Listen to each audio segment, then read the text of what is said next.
Welcome to the Holding All the Cards podcast. My name's Daniel. I go by Qu Rahn on the forums. And today I'm going to do a deck spotlight on one of the decks I've been trying recently. This one's not quite as much of a finished product, but is at least at a point where I feel comfortable enough talking about it. So let's begin. The idea behind this deck was I wanted to maximize this pod right here, a Hero's Duty. That is the new Mission Luke. And the inspiration of this deck was I liked a couple of the cards in here when coupled with Lando. So I'll give a couple of the combos. So this is like your 3-card combo right here, or one of them. So basically, here's what you could do. You can, presuming like you're on a more developed board, like this doesn't work turn 1 or turn 2, but this is more like a turn 3 or a turn 4 play. You send one guy to attack by himself. So in this case, let's say it's someone like Dash. So you say, okay, Dash attacks, and they have, say, 3 to 4 cards in their hand. He's looking to one-shot one of their objectives. Now, what they can do is they can choose how many guys they're going to defend with. Now, if they defend with one guy, like let's assume you have one or both of these cards in your hand. They defend with one guy, Lando just pushes that guy out of combat, Dash goes in unopposed, he pops the objective. So as a dark side player, you can't let that happen. So if you defend with more than one guy, now what you can do, if let's say they defend with 2 guys, you can, or they defend with even more than one guy, you can play I Will Not Fight You to reduce the amount of units they have in the engagement from, say, 2, 3, 4 down to 1, at which point you can Lando out the final defender. That's one possible case for a Dash one-shot. The other option is if they play 2 guys, you can search your feelings to steal one of their guys and then Lando out the other one. Or sometimes just if they send 3 guys, it might just be worth it to steal their best guy, Lando out their second best guy, and then whoever's a third guy that doesn't have tactics or whatever, that's the guy you let them keep. So there's different ways to do that. That was the inspiration of the deck. Now, there's a couple of snags that hit with the deck, which is that, in particular, Lando, he's an incredibly situational card. His pod as a whole is fairly situational, and some of the cards just aren't very good. So, in order for Lando to shine, you need him to enter a board that's already good. More importantly, you need him to be in a defensive deck. Like, Lando's more of a defender than he is an offensive threat. Like, he's really good if, like, Darkseid wants to attack into you. They have to attack with 2 guys minimum, because if they attack with 1 guy, you Lando out their only attacker, send all your defenders to block to have tactics, and lock out their board. So it puts Darkseid in a really problematic position, but you need defensive cards. So that's where I was thinking, okay, well, a lot of this deck already wants to play defense. Luke prefers to play defense because he has targeted strike. Yoda's a much better defensive card than he is an offensive card because he can kill a dude and tap a dude. And then Leia is one of the best defensive cards in the game. So I was thinking, you have all of those guys, you're good to go. Not to mention Ties of Blood rewards you for being defensive. And then Hero's Duty can put people in tough spots. The original version of this deck had 2 copies of Lando, and I'll explain in a little bit why I put 1 copy of Qu Rahn in his place. But that'll come in a sec. So you want to have some ideal turns that you can't otherwise have. So this deck only has, I think it's 7 resources or 6 resources. It's 6 resources. You have the 2 from Yoda, the 2 from Leia, 1 from Lando, 1 from Qu Rahn. And that's not great. Like, you really need to hit your resources early because there's a lot of cards in here that require 1 mana to trigger. So I'll give a couple examples. Native support requires that you lose 1 mana in tempo to be able to play it as a resource. Same thing can be said for the Sulon Sympathizer. Search Your Feelings costs a resource. I Will Not Fight You costs a resource. If you want to play an Ewok, he costs a resource. Leia's Command costs a resource. And the Mission costs a resource. So ultimately, with this deck, if you want this deck to be clicking, you need to have some early resources in the game. You need to be in a situation where you always just have 1 extra mana for one thing or another. And that was one of the things that I initially had a problem with the deck, which is like, what happens if in your first turn of the game you have, say, Luke and native support? You know you need the resource for the deck to function, but you also need Luke to be on the table. Or what happens if you have native support, you have Yoda, which is great, but you also have the mission. Like, do you just not play the mission? Do you not play the resource? Or what if you're holding on to a Leia's Command? How do you work with that? So it's one of those tricky things where what I've started doing is I've started being a lot more aggressive when using holding all the cards. By holding all the cards, I think of it much less as a combo piece for Dash and much more of a way to fix my opening hands, because this deck really needs a resource turn 1. If the difference between this deck getting a resource turn 1 and not getting a resource turn 1 is often the difference between this deck winning and losing. So having a holding all the cards in your opening hand makes it more likely that you'll be able to hit your resource curve turn 1 and turn 2 and then move forward from there. Now, there is something that that I want to talk about, which is the reason that Kyle's in the deck. So the original version of this deck had 2 copies of Lando. And you run into this problem, which is that what happens when turn 1 you go something like Dagobah Training Grounds, and then you drop in, let's say, Leia. I'm trying to find her in here. So let's say that's your opening startup. You go Training Grounds Leia. That's not a bad startup. The problem with it is, what happens if somebody has a couple Force Chokes? That's not quite likely because people aren't playing Sith as much, but what happens if somebody has Bane's objective? Or if they have IG-88B's objective, or just some form of targeted strike? Leia's really squishy, and you need some way to protect her. And Yoda, Luke, Leia, Dash, and Lando, I mean, between them, there's no protection there. So if she doesn't have a way to be protected, she's not a viable turn 1 play. So it hurts your early game possibilities. It makes it so the only way that you can play this deck, realistically, is you have to hit the right cards. So it makes it so Yoda, you seek Yoda, Yoda, or Luke are your only viable starting mains, because Lando can only be played when you have a pre-built board. If you play Lando turn 1 or turn 2, you've probably already lost the game. So you can't play him. Dash is also a closing card. So it puts you in this tough situation where you have to play one of these guys first, then you want Leia, then you want one of these guys. And they have to come in this like perfectly sequenced order, and it throws off everything if they come in the wrong order.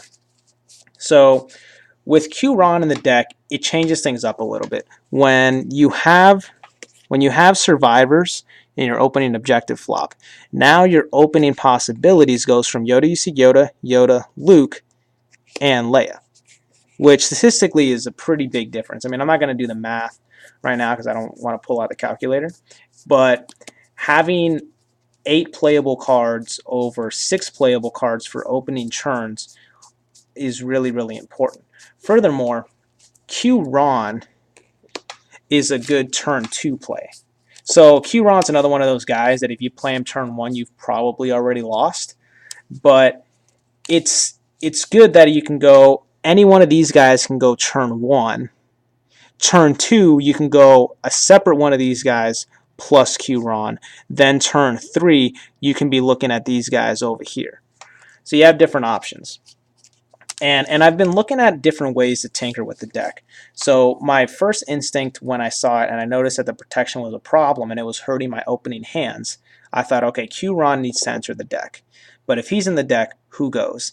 And ultimately, it was either going to be Luke, it was going to be Dash, or it was going to be Lando. And I started off taking out Dash, and what I noticed what happens is that if you take out Dash, the deck is way too slow. And it doesn't get enough blast on the table, and against all odds is so good because when you have this objective with what's it called, with various Lando combos, it allows it so you don't have to necessarily have Dash to get the one shot. You can do something like, if you have against all odds and you have Luke, that already is 3 damage. Toss in 1 target of opportunity, of which you have 3 in the deck, and the unopposed, and now all of a sudden you can just pop it off. So it makes for a better situation with the deck overall. And I liked how it flows. Like, this is, I feel, the best incarnation so far. But I feel like one thing I should talk about with this deck, and the problems with this deck, I think, are going to be the problems that plague any sort of Mission Luke deck. And it's just how the pod for Luke is ultimately structured. So I'm going to pull out Luke's cards again. And the thing about Luke's pod is it's not just that the pod doesn't have a resource, it's that the pod doesn't have a resource and it has a lot of resource requirements for the pod to be functional. So let's take a look. If you look at Luke's pod, you start off, you have a 4-cost main, which that in and of itself means that if you're going to play Luke in the early game, you're probably playing Luke by himself unless you have a 2-resource objective, which his objective right here is just a 1 resource. So you have your Fate card, which is largely irrelevant, but these are the 3 cards here that are worth talking about. You have the Mission, which you want to play as early as humanly possible. You have I Will Not Fight You, which is a 1-cost event, and you have Search Your Feelings. Now, in my opinion, I Will Not Fight You is only good with Lando. You know, just pushing someone's total unit count in an engagement down a little bit doesn't really do a whole lot. But when you couple it with Lando, it's absolutely devastating. And it truly is a late game card. Like, this card right here is a card that you probably want to be dumping early in the game, but it works for what you want it to do. Now, on the other hand, Search Your Feelings is a card that's good in a lot of different portions of the game. That card is good anytime your opponent blocks with double guys. And it's like one of those things where it's dark side. You're either going to have to start, blocking with just 1 guy each time to protect yourself, or just roll the dice. And once your opponent starts rolling the dice, now they're leaving the door open for when they block with Caesar plus a Chud, you steal Caesar, It's incredibly powerful with what that card can do, but it's only good if you have the Jedi resource. If you don't have a Jedi resource, Search Your Feelings isn't good. If you can't play Redeem the Fallen until after you've already blown up 1 or 2 objectives, it's not good anymore. Like, you need to get this out early, and you need to have that available at all times. So this is the problem with Luke, and Luke doesn't come with the resource.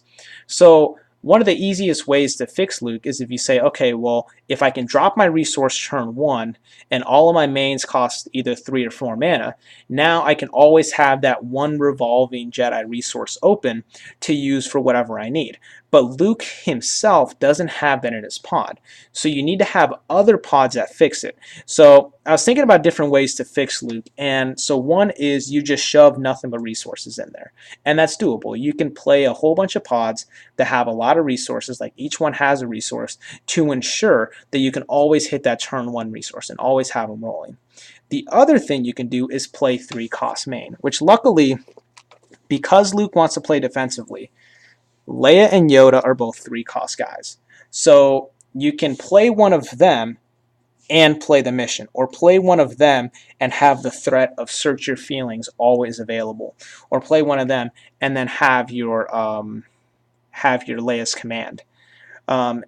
Unfortunately, though, this deck runs into a problem of the cards that naturally fit with them are Dash and Lando, and both Dash and Lando are 4-drops.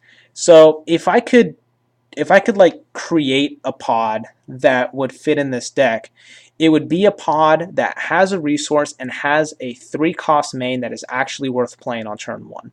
But that's incredibly hard to do, and ultimately you have to have Lando. And one of the things I do like about Lando is the objective, trust me, is a 5-2 objective, which is absolute money. Because now with the 5-2 objective, you can play Luke and play a 2-for-1 resource. Or you can double tap it to be able to get the mission out. Like there's more flexibility that's offered to you. Unfortunately, Lando himself, the pod, is just so situational. And the more I play it, the more I realize that Lando, because he's only good late game, if anyone gets cut, he's kind of the guy that has to get cut. And I want to cut Dash out. Like that's the guy that I really, really want to get rid of. But sadly, the deck's so slow. Like Luke, Leia, and Yoda, they're not fast enough as a deck. And ultimately, you also have this other issue of there aren't enough secondary units. So your main units here are really good, but Luke has no secondary unit. Yoda's secondary unit's a nudge. Leia's secondary unit's the Ewok. Dash has a little, what's it called? The 1-cost guy that affects hand size. And Q Rahn's guy is a resource. So you don't have like the Falcon's Chud. You don't have Kraken's Chud. You don't have the dudes that come with Kanan. You don't have Guardians. Like you don't have just like 2-drops that you can fill in the blanks with. So this deck kind of lives and dies off of whether or not you can hit distinct main units every single turn. So one thing I'd like to see other people do is see if they can take this idea and maybe make it better, right? See if there's a way that you can either make it more consistent or change the power level. Because I haven't seen enough mission Luke decks. Like I feel like he has some abilities that are so good, but it's really hard to make it work. And the biggest reason that it's hard to make it work is the resource curve is just awkward.